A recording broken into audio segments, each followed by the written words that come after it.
Now, the Lagos Chamber of Commerce and Industry today played host to the presidential candidate of the Nigeria's Labour Party, Peter Obi. The former Anambra State governor used a platform of the LCCI, organized private sector, to speak to his presidential ambition and, more importantly, on the state of the economy as well as his agenda if elected at the 2023 general elections. Let's take an excerpt. Taraba State, in land space, is bigger than Belgium and Israel put together. Belgium total export last year, put with Israel, is over 300 billion. If Taraba does 1% of that, even if you come to Africa, Taraba, you can grow flour there because they have the Mambila Hills. You can grow tea, you can grow coffee. Kenya, our next door neighbor, did from flour last year about over $500 million. I went to the field, I saw young girls and boys picking flour. They are being paid $100. So the unemployment is below 10%. Ours is at 5%. Because of states like Taraba. I went to Ethiopia. Total export of coffee from Ethiopia is $1.1 billion. Of course, tea in Sri Lanka. These are things you can grow there. So we need to deal with all those. When I talk about production, that is why other priority security. So you can put people into back to farms and invest on the productive assets of the country. When we talk about our assets, it's not only NNPC and Ajo, that land is the major asset and has to be invested on. And no land are we going to allow to just be like that. We will turn into something and it will be productive. So these are the orders of priority. Deal with the issue of human capital, education. Human capital is low. The more you invest in education, the better your economy. So we're going to invest in education. We're going to invest in health. We'll start pulling the small people and people out of poverty. These are orders of priority of what we're going to do. Let me tell you, I've said there's nothing wrong in borrowing. Every country of the world borrows money. I've not seen any country that is not owing. Especially countries we use, for example. Today, Nigerians who want to cite America, Britain, all those countries. All those countries owe more than 80% of their GDP. America is the biggest country. With all the dollar and everything, American debt today is over 80% of our GDP. The second country is China. They are owing over 50% of their GDP. The third country is even more compounded, is Japan. They are owing 230% of their GDP. The difference, even Norway, with 1.4 trillion sovereign wealth fund, is owing. Singapore, that we like to cite in Kwainon, is owing over 130% of their GDP. So the difference is that if you borrow for consumption, you have a problem. If you borrow for investment, your economy will grow. The reason why things are not working here is that we borrowed for consumption. You threw away the money. So debt is a component of development. But debt must be used efficiently and effectively for a purpose that brings value. You don't just borrow money and throw it away and then come back. That is why you're even having a problem servicing the debt in the first place. Because the money you borrowed has been thrown away. If it was invested, the what you get from the investment is what you use to service the debt. And I've shown countries after country, third world countries. I'm not comparing us with countries of this thing. I've always showed an example using Bangladesh, a very poor country. Sorry to use it. If they hear it today, they'll say, what is this man talking? But I can tell you, when I went to Bangladesh, you run away. Because we are far ahead. Countries we are better than South Korea today. In the 80s, it was people, Kari was the person who led World Bank turnaround or South Korea. So many other countries. I can show you countries that we have had, but in 2010, I went to Bangladesh as a governor because I wanted to go and study what they are doing with micro businesses. I went there, the first thing I saw is to look at what is their GDP. About 115 billion dollars. Their debt was $45 billion. Their per capita was $747 in 2010. Go and check Nigeria in 2010.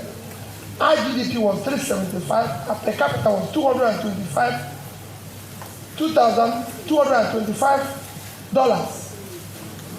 Our debt then was about 10% of our GDP. You can go and check it. Today, our debt is now about 30% of our GDP, which means we have tripled it. And our per capita is 1,908. So we lost 11% of our per capita. The same Bangladesh today, their per capita is 2,050. In fact, it's 2,100 now. So they tripled their own. Our own went south. That because the money you borrowed, you threw it away.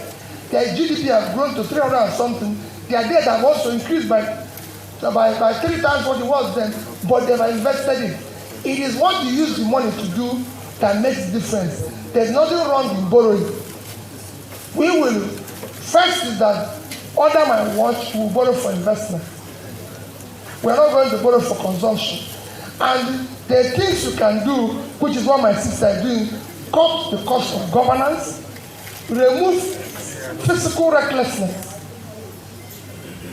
And you don't need to borrow as much as you're borrowing today. You know, I said before that I will deal with the issue of education differently. I won't say exactly how we are going to deal with it, but I remember I said it will go out from the list where it is to where it will be under state.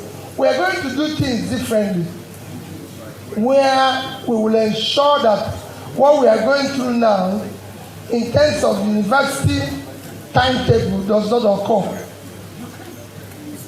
And I assure people we are going to deal with that. Because education is going to be priority in a government that I and my team will be involved. The vice presidential candidate of Labour Party owns 2 universities. There's nobody who has that qualification in all those who are contesting today that can bring it forward, because they have already experienced, a domiciled experience within the team. And both of us are going to be one team. He knows. He comes from himself, well educated, a PhD holder, owns 2 universities, involved with education and investor.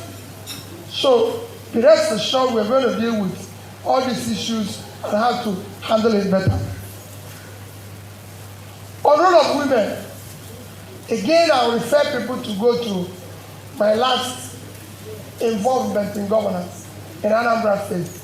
I was actually going to establish Ministry of Men Affairs because women were in charge. Go and check from my last chief of staff, last commissioner for finance, head of service, principal, permanent secretary in my office, accountant general, commissioner for finance, commissioner for education, commissioner for local government. I can go on and on. The women took over. And I can tell you, I said, I'm happy that somebody who went to the European Union with me there. Women are more productive than men. When they determine to do anything, they will do it. The men can be thinking, yeah, they will do it. And for me, the rest assured, they will be well involved.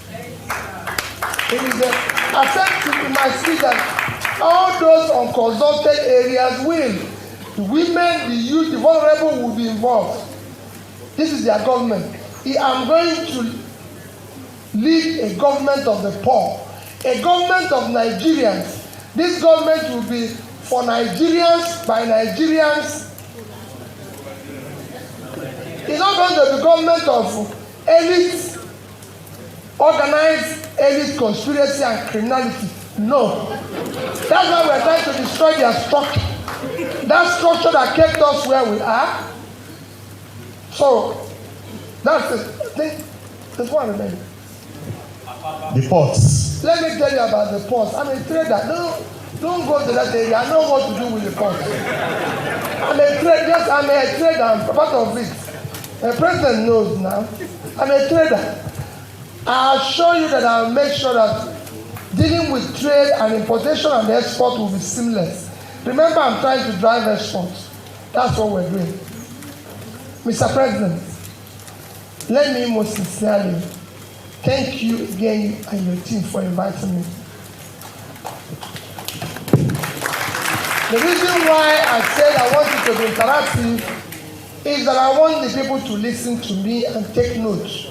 So they know that what I'm speaking is what I'll do, because I have it detailed, it's being taped, I'll have it analyzed, and things I've talked over and over again. I've made comparison with Nigeria and over 30 countries. And I've come to conclusion that Nigeria's problem, though daunting and difficult, is solvable. All it requires is that we need to have a leadership that is committed.